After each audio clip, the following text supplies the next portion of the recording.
Hello, dear friends. Welcome to this program called Our Moments with God, where I try to give short and simple reflections on the daily mass readings of the day, and with the hope that this will help you and me in our spiritual journey. But before I proceed further, may I please request you, if you have not yet subscribed to this channel, to please subscribe and press the bell icon. And if you like the reflections, please also share. Thank you. And yes, here tomorrow we celebrate again the feast of the Ascension. As I told you, in Europe we already celebrated here on last Thursday, but in the rest of the world it is being celebrated tomorrow. It is supposed to be a high feast in the Catholic Church, the Ascension of the Lord after his resurrection. 40 days he appeared to his disciples and in various forms, and at the end of it he is ascending into heaven. And before that, during the whole of last week, he was preparing his disciples, encouraging them what would happen to them when he left them. You know, interestingly, if you look at the first reading today, after he has spoken to the disciples, and it is just moments before he could be taken up to heaven, the disciples are still asking him. And if I will just read out to you, this is from the books of the Acts of the Apostles, chapter 1. And in the middle of the reading, it says, when they had gathered together, they asked him, Lord, are you at this time going to restore the kingdom to Israel? This is a total surprise for us when we hear this, because these disciples have spent such a lot of time with Jesus. And after all that they heard him say, and after they saw him do what he did, they are still concerned about the kingdom of Israel, the earthly kingdom.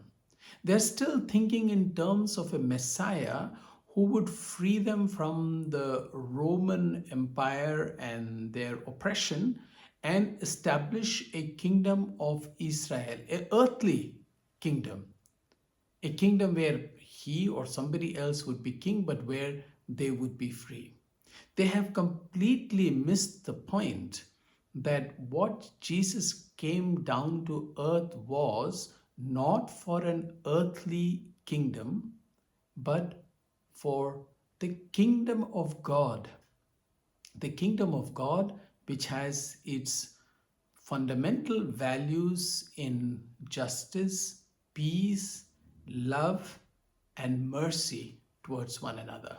But they are still thinking about the earthly things. As also, if you remember, the mother of the two sons, the wife of Zebedeus, she, after Jesus had told them that he was going to Jerusalem to suffer and die, after hearing that, she is asking him, can you please make two of my sons, one sit at your right and one sit at your left? She had not at all bothered to hear what Jesus was saying or how concerned he was about his suffering.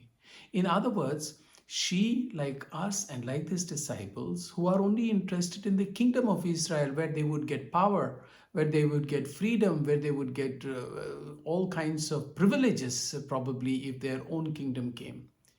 And Jesus's kingdom and Jesus's proclamation is completely opposite of this. Jesus has called the disciples, and just before he goes up to heaven, if I may just read what he says in the gospel, he says, go into the whole world and proclaim the gospel to every creature. Whoever believes and is baptized will be saved. Whoever does not believe will be condemned. But his main concern is that what he has preached to them, what he has taught them, what he has done, that they should go out and proclaim to the rest of the world and let people know what the values of the kingdom of God are.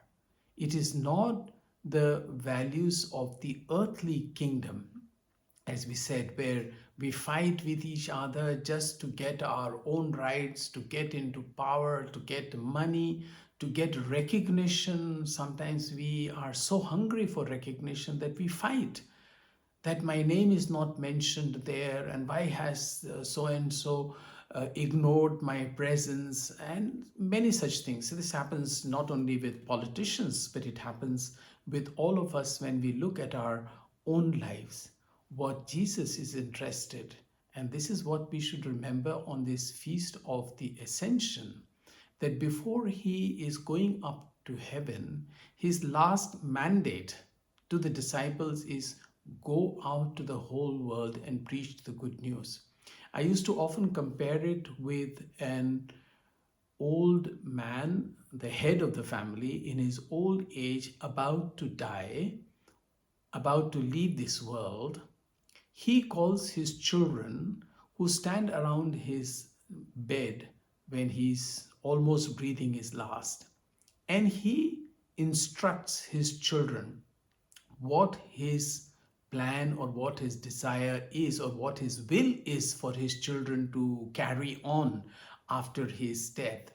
And I have noticed, particularly in India, the children, though grown up, they take the advice or the desire or the wish of the dying man very seriously. Sometimes they take the responsibility for the smaller children or grandchildren on themselves because the dying person had entrusted them that responsibility. And this is a responsibility Jesus is entrusting to his disciples, to you and to me, to go and proclaim the good news of the Lord to every creature. Gospel means the good news. Preach the good news, the forgiveness of God, the love of God, loving one another, doing justice to one another, not oppressing the poor and the widows and the children, but treating everyone equally.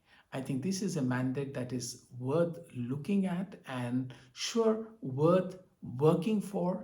And when it is in our capacity, and God certainly gives us that capacity, to try and fulfill this mandate of Jesus to go and preach the good news to all the world. I wish you all the very best, that you too hear this good news of Jesus not just in your ears but also in your heart, and bring it to the rest of the world. Have you already subscribed to this channel? If not, please do it. Thank you.